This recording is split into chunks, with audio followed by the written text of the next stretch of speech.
दोस्तों नमस्कार, आप सबका करियर डायरेक्टर यूट्यूब चैनल पर स्वागत है। आज मैं आपको अपनी जो एसबीआई पीओ की इंटरव्यू जर्नी है वो दिखाने जा रहा हूँ। खास करके जो न्यू यंग बैंकिंग एस्पिरेंट हैं जो अभी जाने वाले हैं, एग्ज़ाम अटेम्प्ट करने वाले हैं, उनके लिए काफ़ी मोटिवेटिंग रहेगा।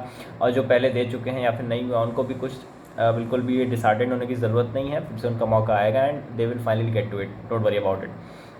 तो क्योंकि हम जैसे कि देख रहे हैं SBI clerk plus SBI PO notification कभी भी आ सकता है। एसबीआई क्लर्क तो खास करके बहुत जल्दी आने वाला है। मैंने थोड़ा पता भी किया है तो ऐसा पता चला है कि एसबीआई क्लर्क बहुत ही जल्दी देखने को मिल जाएगा। एसबीआई पीओ में थोड़ा समय लग सकता है, महीने 2 महीने 3 महीने, और मोस्ट प्रोबेबली इतने में आ जाना चाहिए। पर हाँ, एसबीआई पीओ नोटिफिकेशन भी आ ही जाएगा। स्टाफ की कमी है, रिटायरमेंट हो रहे हैं, प्रमोशंस हो रहे हैं, तो ऑब्वियसली कमी बनी रहती है, तो नोटिफिकेशन आ ही जाएंगे। तो मैंने सोचा क्यों ना थोड़ी मोटिवेशन के लिए आप सबको अपने इंटरव्यू की एक छोटी सी झलक दिखाई जाए कि कैसे क्या हुआ। तो शुरुआत करते हैं बिना टाइम वेस्ट किए। तो फाइनली बता दूं कि इस बार मेरा S B I P O में जो इंटरव्यू था उसकी सॉरी, उसकी जो डेट आई थी वो 3 मार्च आई थी। 3 मार्च को मेरा इंटरव्यू था, भोपाल में था, एलएचओ भोपाल में था। I am currently residing in Raipur. तो भोपाल मुझे 3 मार्च डेट मिली। अब मैंने कहा कि ठीक है 3 मार्च को डेट है तो 2 मार्च की मैंने टिकट करा ली कि मैं वहाँ जाके 2 मार्च को पहुँच जाऊँगा। तो फाइनली मैंने टिकट कराई और मैं 2 मार्च को वहाँ पे अपने डॉक्यूमेंट्स लेके बहुत सारे मैंने बायोडाटा वगैरह लगाया अपना। और जब मेंस का रिजल्ट आ गया तो मुझे मिल गया कि ठीक है आपको एलएचओ पहुँचना है। तो मैं 2 तारीख को सुबह 11 बजे भोपाल पहुंच गया। अब भोपाल पहुंचने के बाद मैंने रूम बुक कर रखा था पहले से। तो रूम पहुंचने से पहले मैंने सोचा क्यों ना मुझे अगले दिन 7:30 रिपोर्ट करना है, काफ़ी जल्दी हो जाता है। तो मैंने सोचा क्यों ना रिपोर्ट करने से पहले मैं एक बार देख लूँ कि एलएचओ है कैसा, वरना ऐसा ना हो सुबह गए और फिर एलएचओ मिले ना या फिर दूर हो तो कोई दिक्कत ना हो जाए। तो फिर मैं फाइनली डिसाइड किया कि ठीक है, मैंने अपना सामान रखा और मैं फटाफट पैदल ही पैदल वहाँ मैंने चेतक ब्रिज करके एक ब्रिज है, वहाँ पे मैंने होटल ले रखा था। वहाँ से लगभग 2-3 किलोमीटर की दूरी पे मेरा लोकल हेड ऑफिस भोपाल, जहाँ पे मेरा इंटरव्यू होना था, एलएचओ भोपाल था। तो फाइनली मैं पहुंच गया वहाँ पे। अब मैं जैसे पहुंचा वहाँ पे तो ऑब्वियसली बड़ी सी बिल्डिंग, बहुत बड़ा सा प्रीमाइसिस था, एलएचओ भोपाल वहाँ पे लिखा हुआ है। मैंने गार्ड से पूछा कि सर यहीं पे इंटरव्यू होगा, बोला हाँ यहीं पे होगा। मैं चलो ठीक है, देख लिया भाई सब अच्छा सा। फिर मैंने थोड़ा सा 5-10 मिनट वहाँ पे रुका, फिर देखा कि वहाँ पे एक फॉर्मल्स में, मतलब इंटरव्यू लुकिंग फॉर्मल जो अलग से समझ में आ जाता है, पहचान में आ जाता है, तो वहाँ पे एक लड़का बाहर निकल रहा था। तो मैंने उसको थोड़ी देर ऑब्जर्व किया, वो अपने फ़ोन पे किसी को बता रहा था अपना इंटरव्यू एक्सपीरियंस। मैंने कहा भैया यही बंदा सही है, ये मेरे को सब बताएगा कल के बारे में, इसी से पूछ लेना है सब कुछ। क्योंकि उसकी शिफ्ट ओवर हो रही होगी। खास करके क्या होता है, सुबह जो जाते हैं उनकी शिफ्ट 11-12 बजे तक वो लोग निकल जाते हैं। तो वो बंदा निकला, तो मैंने उससे थोड़ा सा मैंने कहा कि ठीक है ये ब्रो आपका इंटरव्यू हो गया क्या? बोला हाँ हो गया। मैंने कहा थोड़ा बताओ। तो उस बंदे ने बताना चालू किया। भाई साहब वो बंदा यूपीएससी एस्पिरेंट था। तो उस बंदे से इकोनॉमी के बहुत सारे इकोनॉमी के बहुत सारे उसने ये टॉपिक्स पूछे हुए थे। तो मैंने कहा अरे इकोनॉमी पे कैसे पूछा आपसे? तो वो बोला कि सर ने मुझसे पूछा था कि आपका इंटरेस्ट किस सब्जेक्ट में सबसे ज़्यादा है। तो मैंने उसको इकोनॉमी बता दिया। मैंने कहा अच्छा तो फिर ठीक है। अब मेरे को इकोनॉमी का उतना नॉलेज नहीं है, तो मैं अंदर सोच रहा हूँ कि बाप रे इकोनॉमी के बारे में पूछेंगे। फिर धीरे धीरे उसने और बताया कि ऐसा नहीं है। उसने खुद ही इंटरव्यू को उस हिसाब से गाइड किया कि उससे इकोनॉमी के बारे में पूछा जाए। मैंने कहा ठीक है और क्या पूछा? तो बोले कि मेरी फैमिली के बारे में पूछा, और मैं भोपाल में रह के क्या कर रहा हूँ इस बारे में पूछा। मेरी जो एजुकेशन क्वालिफिकेशन है, लास्ट एजुकेशन क्वालिफिकेशन जो पिछला मैं जो कर रहा था, एमएससी कर रहा था शायद वो, तो उसके बारे में पूछा काफ़ी सारा। और थोड़ा बहुत बैंकिंग बहुत लाइट पार्ट में पूछा।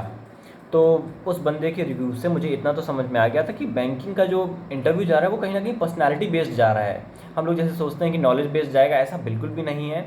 और आप समझेंगे, मतलब अभी मेरे इंटरव्यू के लास्ट में आपको क्लियर हो जाएगा कि मेरे कहने का अर्थ क्या है। तो फिर मैंने उस बंदे से ये पूछा। फिर वो बंदा बोला कि ठीक है आप कहाँ रहते हो? मैंने बताया कि चेतक ब्रिज पे मैंने होटल ले रखा है, मैं वहाँ पे रुका हुआ हूँ। तो वो बंदा बोला कि ठीक है मेरा भी रूम वहीं पे है और साथ में चलते हैं। फिर उस बंदे के साथ में पैदल पैदल चेतक ब्रिज तक साथ में आया रास्ते में। तो उसने रास्ते में काफ़ी डिटेल में बताया कि उसके पैनल में, उसका पैनल 2 था। हम जो क्या होते हैं, हम लोग जब इंटरव्यू का जब कॉल लेटर आता है तो सब बच्चों को डिवाइड कर दिया जाता है कि आपका पैनल फर्स्ट है, पैनल सेकंड है, पैनल थर्ड है। तो मेरा पैनल सेकंड था। उस बंदे का भी किस्मत से पैनल सेकंड निकला। तो मतलब है कि जो हमारे इंटरव्यूइंग ऑफिसर्स होंगे वो सारे कॉमन होंगे। तो मैंने उससे पूछा कि कैसे इंटरव्यूइंग ऑफिसर थे? तो ही सेड टू मी कि हाँ, एक सामने में जो चेयरमैन था, इंटरव्यू चेयरमैन बोर्ड प्रेसिडेंट था, वो साउथ इंडियन टाइप लग रहा था। एंड अलग दो दो इधर मेंबर बैठे थे, दो इस साइड दो इस साइड, 2 सोफ़ा में लोग बैठे थे, एक लेडी भी थी।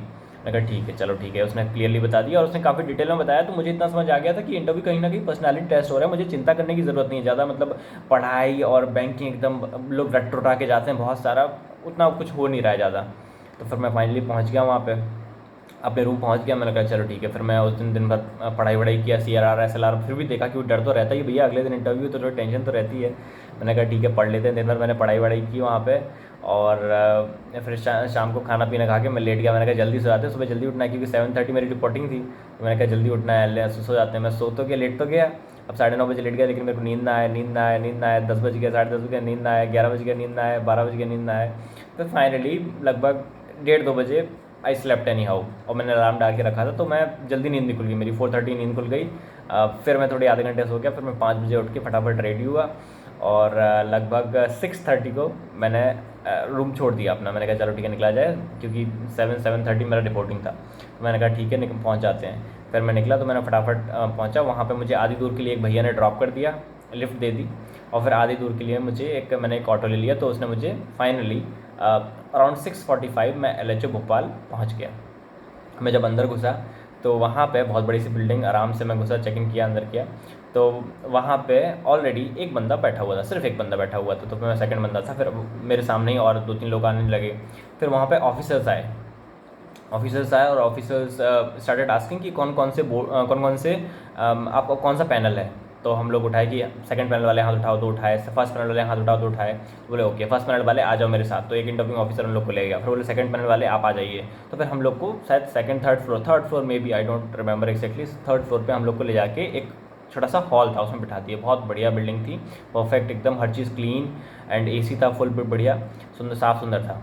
तो उस बिल्डिंग में हम लोग को ऊपर ले आके बिठा दिए, और फिर लगभग 8 सवा 8 को बोले कि चलिए अपने डॉक्यूमेंट निकालिए, और उन्होंने इंस्ट्रक्शन दिए कि ऐसे ऐसे डॉक्यूमेंट आपको अरेंज करना है। बहुत सारे डॉक्यूमेंट लाए होते हैं, जिसमें आपका बायोडाटा होता है, आपका करेक्टर सर्टिफिकेट होता है, फ़ोटोज़ होती हैं, 10 तरह के डॉक्यूमेंट होते हैं, काफ़ी सारा हो जाता है बंडल। तो उन्होंने बोला ऐसे ऐसे अरेंज करवाना है। लेकिन SBI की आप मानिए इतनी बढ़िया हॉस्पिटैलिटी रहती है कि इतनी बढ़िया से आपको बिल्कुल हर बंदा इतना कॉपरेट करता है। हम लोग के बगल में ही प्रॉपर में एक मतलब कई तरह के स्टाफ थे। एक मैम मेरे बगल में आके शुरुआत से ही बैठ गई, और उनने मेरा एक एक पूरा डॉक्यूमेंट देख के अरेंज करवाया। एकदम इतना अच्छा लग रहा था कि बाप रे, मतलब these people are so good. जैसा होता नहीं है सरकारी दफ्तर में अपन जाते हैं एंड वो मतलब एकदम इरिटेट होते हैं हर चीज़ से कि ये नहीं लाए, वो नहीं लाए, और वहाँ पे हर कोई इतना कॉपरेटिव। मैम बोलती है आपके पास फोटोकॉपी नहीं है, फोटोकॉपी कर दे रहे हैं वहीं पे सब कुछ दे रहे हैं। मतलब जो जो डॉक्यूमेंट की फ़ोटोकॉपी हुए जा रही है, लगातार एक बंदा फोटोकॉपी के लिए जा रहा है। तो बहुत कॉपरेटिव माहौल था, बहुत बढ़िया माहौल था। जितने भी बंदे थे, वो सिर्फ मैम की बात नहीं है, हर किसी के पास एक बंदा जा रहा है उनका, SBI वालों का, और पूरे डॉक्यूमेंट अरेंज करवा रहा है। उसके बाद डॉक्यूमेंट जब अरेंज हो गए अच्छे से, काफ़ी देर लगी। उसके बाद उसी हॉल में एक साइड में 2-3 ऑफिसर्स बैठे हुए थे, जो डॉक्यूमेंट को मतलब फाइनलाइज कर रहे थे, उस पर स्टैंप लगा रहे थे और सील साइन कर रहे थे, उनको वेरीफाई कर रहे थे। और सामने में हमारा वो हो रहा था, वो होता है कि अपना आईरिस वगैरह चेक होता है, तो वो सब हो रहा था। तो उसके बाद मेरा जब कंप्लीट हो गया, तो फिर मैं उसके पास चला गया, उनने वेरीफाई कर दिया मेरे डॉक्यूमेंट्स। उसके बाद मेरा ये आइडेंटिफिकेशन वगैरह हो गया, आईरिस वगैरह चेक होता है, तो वो हो गया, क्लियर हो गया। अब हम लोग को अच्छा मैं एक चीज़ बताना भूल गया, उन लोग ने शुरुआत में हम लोग को एक आई कार्ड पहना दिया था। SBI का कार्ड था, बड़ा कूल लग रहा था, बड़ा मज़ा आ गया भाई। वो तो भाई साहब वो पहन के, है ना, वो बहुत ग्रेट फीलिंग थी। मैंने फ़ोटो भी शायद डाली हुई है, तो वो फ़ोटो है, बहुत बहुत बड़ी मज़ेदार आई कार्ड उन्होंने पहनाया। तो अब जब हम लोग वेट कर रहे थे, उसके बाद 1 बाय 1 हम लोग लगभग 13 लोग थे उस बैच में, है ना। तो 1 बाय 1 इंटरव्यू रूम के बाहर बुलाना स्टार्ट कर दिए, लगभग आधे घंटे वेट कराने के बाद। 9-9:30 से, I don't remember the exact time, 9:30 से लोग जाना चालू कर दिए वहाँ पे कि ठीक है इंटरव्यू स्टार्ट हो गया है। अब मेरा नंबर 6-7 नंबर था, शुरुआत से एक नंबर गया, फिर धीरे धीरे जाना शुरू हुआ। अब क्या, इंटरव्यू रूम के बाहर 3 चेयर पड़ी हुई थी, मतलब एक सोफ़ा टाइप का था, वो बड़ा था, 3 लोग बैठने लायक। तो ऐसा था कि एक बंदा अंदर जाएगा और बाकी के 3 नेक्स्ट जो 3 हैं वो वहाँ पर बैठेंगे, और फिर एक अंदर जाएगा, फिर एक आएगा, फिर एक अंदर जाएगा, एक आएगा, ऐसे ऐसे फिर फाइनली मेरा नंबर आ गया। अब दिल में धक धक धक धक हो रहा है, लेकिन अब जाना तो है ही भाई, डर लग रहा है तो लग रहा है, लेकिन इंटरव्यू देना ही है। तो यानी मैं पहुंच गया और सोफे पे बैठ गया, 3rd नंबर पे बैठ गया। अब 3rd नंबर पे जो उधर से फर्स्ट था वो अंदर घुस गया, तो और धक धक धक धक बढ़ गई, और धक धक धक बढ़ गई एकदम, मतलब काफ़ी तेज़ हो गया, पसीना पसीना आने लगा। अब जो मेरे बगल वाला था वो भी अंदर घुस गया, मैं आखिरी में बचा, मतलब मेरा ही नंबर है। तो फिर फाइनली एक सर वहाँ से निकल रहे थे, तो मैं सिर झुका के ऐसे बैठा हुआ था, पसीना पसीना होकर, टेंशन में कि बाप रे क्या होगा, पता नहीं क्या होगा। तो वो सर आते हैं और मुझसे कहते हैं कि वर इज स्कैर्ड, आपका इंटरव्यू है, खुश रहो, चिल कर यार, ऐसे करके बोले। तो मुझे बहुत बहुत कूल लगा कि अरे हाँ यार, there is nothing to be scared of, and it's just a interview, and तो there is nothing to be scared of this. तो फिर मैं फाइनली थोड़ा सा करेज मेरे अंदर आया और फिर फाइनली मुझे कॉल आया कि चलिए आपका टाइम आ गया है करके। वहाँ अंदर से बेल रिंग किया उनने और मुझे अंदर बुलाया। तो फिर जैसे ही मैं घुसा तो सामने में मैंने देखा कि हाँ भाई, जो मेरे एक दिन पहले मेरे दोस्त ने बताया था कि आपको प्रेसिडेंट साउथ इंडियन मिलेगा, देख रहा हूँ तो हाँ बिल्कुल वही था। सामने एक साउथ इंडियन बंदा बैठा था, इधर एक सोफ़ा पड़ा था उसमें शायद 2 लोग बैठे थे, इधर सोफ़ा पड़ा था 2 लोग थे और एक मैम थी। इतना ये पैनल था पूरा। अब मैं घुसा जैसे ही तो उनने सबसे, हाँ, प्रेसिडेंट ने सबसे पहला सवाल पूछा कि अनुभव, you have done MA English, तो आपने मीडियम ऑफ इंटरव्यू हिंदी क्यों चुना? मीडियम आपकी जो लैंग्वेज है इंटरव्यू की उसमें आपने हिंदी क्यों चुना? तो मैंने उनको बताया कि सर देखिए, इंग्लिश कितनी भी सीख लूँ मैं, लेकिन मेरी मदर टंग हिंदी है। तो at the end of the day मैं जितना सहज हिंदी में रहूँगा उतना इंग्लिश में कभी नहीं हो सकता। तो बोले ओके ओके ठीक है ठीक है। बोले ठीक है। अब मेरे वो फटाक से बायोडाटा खोल के मेरे हॉबीज़ पे पहुंच गया। मैंने हॉबीज़ में लिखा हुआ था कि I enjoy stand up comedy. तो फटाक से मुझे बोर्ड चेयरमैन पूछता है कि अनुभव, आप स्टैंड अप कॉमेडी करते हो या देखते हो, क्या क्या पॉइंट है? मैंने कहा सर मैं देखता हूँ, करता नहीं हूँ, देखना पसंद है मुझे स्टैंड अप कॉमेडी। बोले ठीक है। फिर फटाक से इधर एक सोफ़ा पे एक बंदा बैठा हुआ था, ही आज़मी, कि अनुभव आपने रिसेंटली किसी कॉमेडियन के बारे में कोई न्यूज़ में था, आपको याद है? Do you know who was the comedian? मैंने कहा सर मुझे तो याद नहीं है कौन कॉमेडियन न्यूज़ में था। तो कहते हैं, you have you heard about Munawar Faruqui? मैंने कहा यस सर, मैंने सुना भी रखा था लेकिन उस टाइम क्लिक नहीं किया। बोले हाँ, मुनव्वर फारूकी तो क्या था? मैंने कहा सर हाँ, उसने कुछ हिंदू गॉड गॉडेस के बारे में कुछ कॉमेडी कर दी थी, तो उसको लेके थोड़ा न्यूज़ बन गया था थोड़ा सा। तो बोले कि चलो ठीक है ठीक है। तो फिर मेरे से जो प्रेसिडेंट सर हैं वो कहते हैं कि आपको क्या लगता है ये कहाँ तक सही है? आप उसको कैसे डील करते हैं? आप मानते हैं कि उसने गलत किया या सही किया? आपका क्या रिव्यू है इस पर? तो मैंने कहा सर देखिए, आप इंडिया में रहते हो, यहाँ पे हर किसी को अपने रिलीजन को प्रैक्टिस प्रोफेस करने का पूरा राइट है, लेकिन आप किसी के रिलीजन की बेइज्जती नहीं कर सकते, आप किसी के गॉड गॉडेस की इंसल्ट नहीं कर सकते, ये बिल्कुल भी सही नहीं है। तो बोले कि ठीक है अच्छा।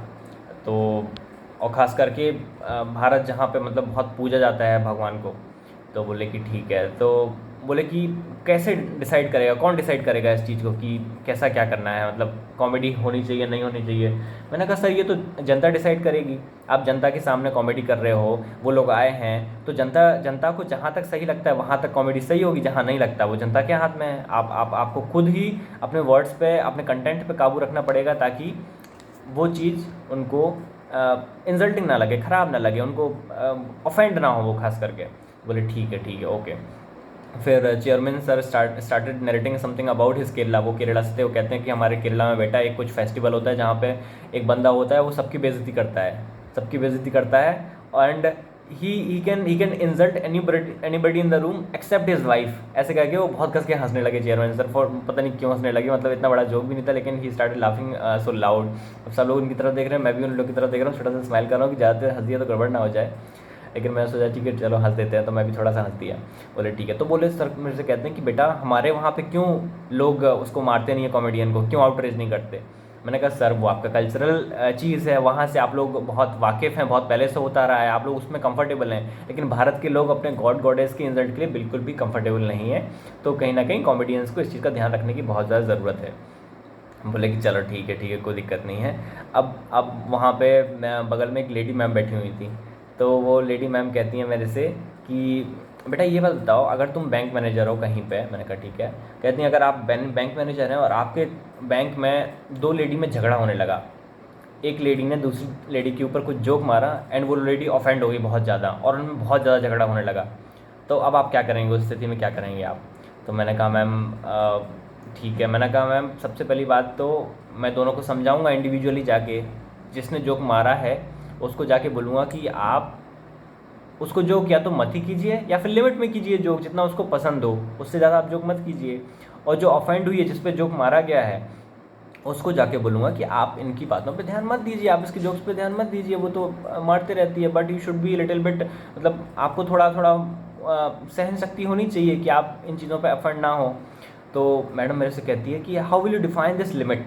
लिमिट क्या होती है, कैसे लिमिट डिफाइन करोगे? कौन लिमिट डिफाइन करेगा? कौन सी लिमिट की बात कर रहे हैं आप? ये चीज़ कैसे डिसाइड होगा? मैंने कहा ma'am limit will be defined by जिस पर जोक मारा गया है। जो जिस बंदी पर जोक मारा गया है वो डिफाइन करेगी, उसको जहाँ तक अच्छा लगेगा वहाँ तक जोक है, जहाँ से अच्छा नहीं लगा तो फिर वो ऑफेंडिंग चीज़ हो गई, ऑफेंडिंग लाइन हो गई। तो मैम बोली कि चलो चलो ठीक है कोई बात नहीं। फिर फाइनली एक सर अगर राइट साइड में बैठे थे, वो कहते हैं Anubhav tell me what is bank. मैं बताने वाला था कि बैंक डिपॉजिट लेता है, लोन देता है। फिर वो कहता है बंदा कि apart from loan and deposit tell me what is bank. अब मैं सोचने पड़ गया, बोला बैंक क्या होता है यार, मेरे को मतलब इतना कुछ पढ़ के आया, अपन को दिमाग में नहीं आ रहा बैंक क्या है। तो मैंने कहा अपार्ट फ्रॉम दिस, तो मेरे अचानक से याद आया कि ठीक है, मैंने कहीं सुन लगा था कि बैंक इंश्योरेंस भी बेचता है, मतलब पता ही है अपन को। तो मैंने कहा sir bank apart from this thing financial inclusion बढ़ाता है और ये सब प्रोडक्ट्स बेचता है, इंश्योरेंस वगैरह प्रोडक्ट्स बेचता है। तो मुझसे सर कहते हैं कि अनुभव ये बताओ कि सब प्रोडक्ट क्यों बेचता है bank, what is the reason. मैंने कहा सर मेरे दिमाग में नहीं आ रहा है क्यों बेचता है। फिर मैंने कहा सर हाँ, रेवेन्यू बढ़ाने के लिए बेचता है, प्रॉफिट बढ़ाने के लिए बेचता होगा। तो बोलते हैं ठीक है बैंक ही क्यों। तो मैंने कहा सर क्योंकि कस्टमर बहुत ज़्यादा होते हैं, बैंक के पास कस्टमर बेस बहुत ज़्यादा होती है। तो वो एक्सप्लेन करना चालू कर दिया सर कि क्यों ऐसा होता है, मतलब उनके पास ऑलरेडी आंसर था, बस मेरे से चाह रहे थे। तो उन्होंने काफ़ी बड़ा आंसर एक्सप्लेन किया कि ऐसा ऐसा होता है कि बैंक के पास बहुत ज़्यादा कस्टमर बेस होती है और फाइनेंशियल इंक्लूजन बढ़ता है, तो उसका सबका यूज़ करते हुए ज़्यादा रीच तक इंश्योरेंस पहुँचता है अपना, इसलिए ये सब होता है। मैंने कहा चलो ठीक है, thank you so much sir. तो फिर बोलते हैं कि हाँ गुड बेटा। फिर बस फाइनली उन्होंने कहा कि ठीक है अनुभव थैंक यू सो मच, और फिर कहते हैं अपना मास्क लेके जाना बेटा और मास्क लगा के रहना। मैंने कहा ठीक है sir thank you so much. और बस फिर बोले कि okay all the very best, बस थैंक यू। फिर मैं उसके बाद बाहर आ गया और बहुत अच्छा लगा, बहुत अच्छा लगा। इंटरव्यू वॉज वेरी फाइन, कुछ भी डरने की ज़रूरत नहीं थी, इट वॉज कम्प्लीटली कॉन्फिडेंस। मैं आप लोग को एक चीज़ बताना चाहता हूँ कि आप लोग को डरने की बिल्कुल ज़रूरत नहीं। जो बैंकिंग इंटरव्यूज़ होते हैं these are all personality based interviews. इसमें आप कितना ज्ञान दिखा रहे हो ये सब छोड़ दो, क्योंकि आप भाई प्री मेंस में ज्ञान दिखा चुके हो कि मैं मेहनत कर सकता हूँ। बस आपकी जो पर्सनैलिटी होती है, सिचुएशन हैंडलिंग कैपेसिटी होती है, वो सब देखी जाती है। और वो आपने ठीक ठाक से टैकल कर लिया, इंटरव्यू अच्छे कॉन्फिडेंस के साथ टैकल कर लिया, तो आपको अच्छे मार्क्स पाने से कोई भी नहीं रोक सकता। और SBI वालों ने मुझे ठीक ठाक डिसेंट मार्क्स दे दिए, मतलब नॉट वेरी हाई बट ख़राब भी नहीं दिया, अच्छे डिसेंट मार्क्स दे दिए थे, जिससे मैं खुश था। तो बस ये मेरा इंटरव्यू एक्सपीरियंस था। And apart from this you want to ask me anything else you can comment in the comment section below. और thank you so much, all the very best for the future banking aspirant. Thank you, bye bye, subscribe to the channel. Thank you, bye.